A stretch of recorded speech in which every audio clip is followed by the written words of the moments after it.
Greetings, 7th and 8th graders. Welcome to your Chapter 15 review, and let's see how long it takes me to figure out how to sign off on this file. Chapter 15, of course, is talking about the beginnings of our global age in Europe and the Americas. You had your Spain and your Portugal, the two top dogs, beginning the chapter, kind of colonizing at will the Americas, and then you started to say, hey, France kind of says, hey, what about me? England says, hey, what about me? The Dutch say, hey, what about me?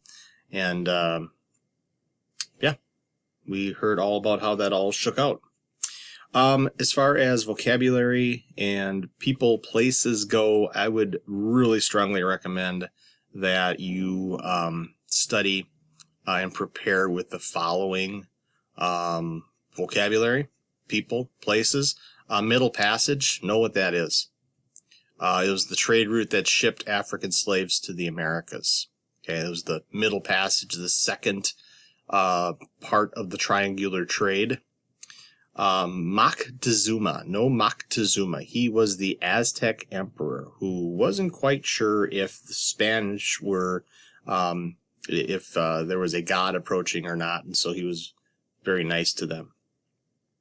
And ended up being his undoing. Entrepreneurs are people who take financial risk to make profits. Know that. Conquistadors are Spanish who vanquished the Americas. So they were kind of the Spanish soldiers, Spanish military, right?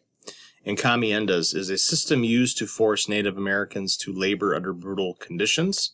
That's the encomienda system is what your chapter called it. Viceroys. Those are people who ruled Spain's colonies in the name of the Spanish monarchs. So the king can't be two places at once, and so he allowed the viceroys to kind of rule some of the colonies in the Americas. Mercantilism. Know that. It's the economic policy based on a nation exporting more than it imports. You should probably make as a point, if you are a country, you should try to export more than you import, because if you import more than you export, you're going to have a national deficit. Mercantilism. Jacques Cartier. He claimed much of present-day Eastern Canada for France. He's the guy who came into the St. Lawrence River and then meandered around, and while he was looking for the Northwest Passage, really, he ends up colonizing and claiming a lot of land for his home country of France. Hold on, the phone's ringing. I'll be right back. Had to take a phone call there. So Jacques Cartier, know him, that he claimed much of present-day Eastern Canada for France. Privateers, that's another term that you need to know.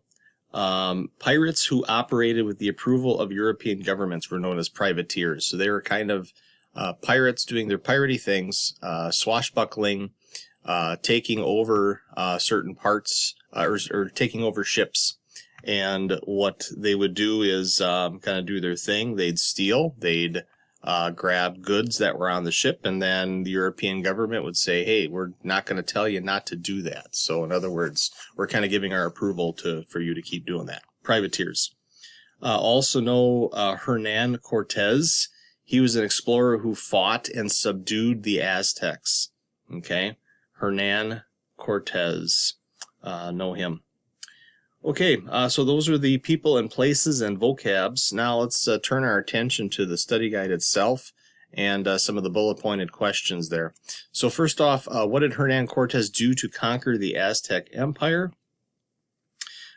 He found out from Malinche, that his interpreter, his translator, that the Aztecs were not on very good friendly terms with the neighboring peoples. So he formed alliances with those peoples who the Aztecs had conquered, who didn't like them very much, and ended up taking over the Aztecs with their help. And they were more than happy to do that. All right, so the next one, which conquistador, remember Spanish soldier, added the lands in South America? So Peru, Ecuador, Chile, we're talking about, added this to the Spanish Empire. What was his name? Francisco Pizarro, also known as Frankie Pizarro, I think. I'm actually making that up right now. Francisco Pizarro was his name. He was a conquistador, added lands for Spain in South America. All right, so the next one, what group was at the top of the Spanish colonial society? Those were the Peninsulares. Peninsulares were Spanish-born people in the colonies. So they had the very top level of it. And then you had, you know, those, you're Spanish, but you were born in America, so you weren't quite up to that level. And then you also had some mixed children that were, you know, part Spanish, part Native American, you know, and then you would be in lower classes based on that. And slaves are at the very bottom. But the very top was the Spanish colonial, or the Peninsulares. What land did Portugal claim through the Treaty of Tordesillas in 1498? That land is known as Brazil. Brazil.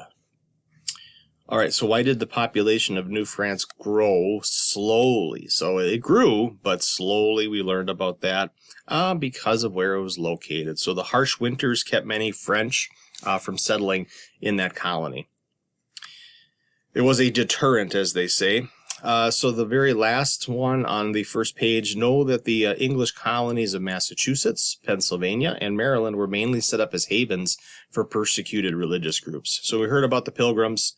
They are one of those religious groups that did not want to, they wanted to worship freely, like they wanted to worship their God, and they did not quite like the Church of England and being forced to worship in that way. And so they were allowed to come to America to have their own religious freedom. And places like Massachusetts, Pennsylvania, and Maryland were also places where others did the same thing. All right, so we talked about the Middle Passage before, the second leg of the triangular trade route. What about the first leg of the triangular trade route? Well, that would be European goods are brought to Africa. So the European goods being brought to Africa. That's the first leg of the triangular trade route. All right, and then the next one, increasing amounts of what from the Americas caused widespread inflation to strike Europe in the mid-1500s? Silver and gold. So there was so much of it that it made it less valuable, okay, which caused inflation. Let's see, next one. What is an estimate of the number of Africans that probably died in passage to the Americas during the Atlantic slave trade? I think we used the number 2 million, although there's some debate as to it might have been more. So 2 million is that number. And then it says, what policy was designed to protect local industries from foreign competition? Tariffs, so taxes. So in order to protect local industries from foreign competition, they would increase the price, these taxes, these tariffs, of imported goods. Okay, so tariffs. Okay, and just the graphic there you see, just we talked about already the first leg, which was here. So textiles, raw manufactured goods go to Africa. The Middle Passage was slaves going to North America. And then the third leg was sugar, tobacco, and cotton, etc., from America going to Europe. So see, three sides, a triangle. Triangular trade. Everybody got what they wanted in this triangular trade. So there wasn't like winners or losers. You know, it's not like, you know, at lunchtime when, you know, someone says, hey, I got a Nutter Butter, you know, and then, you know, your classmate says, I have prime rib. Okay. Oh, let's trade. Gee, that sounds fair. You get a Nutter Butter, I get prime rib. Okay. That's not a very fair trade. This actually that would not make you happy to have a Nutter Butter. Although you might like peanut butter, you would not probably be nourished enough or think that that was a fair trade. Everybody was happy in this trade. Now, I shouldn't say everybody. Obviously, the slaves that were taken from their families, and we talked about, you know, that a couple days ago, just how outraged, you know, we should be about that and how sickening that was. And it is a sad chapter in American history.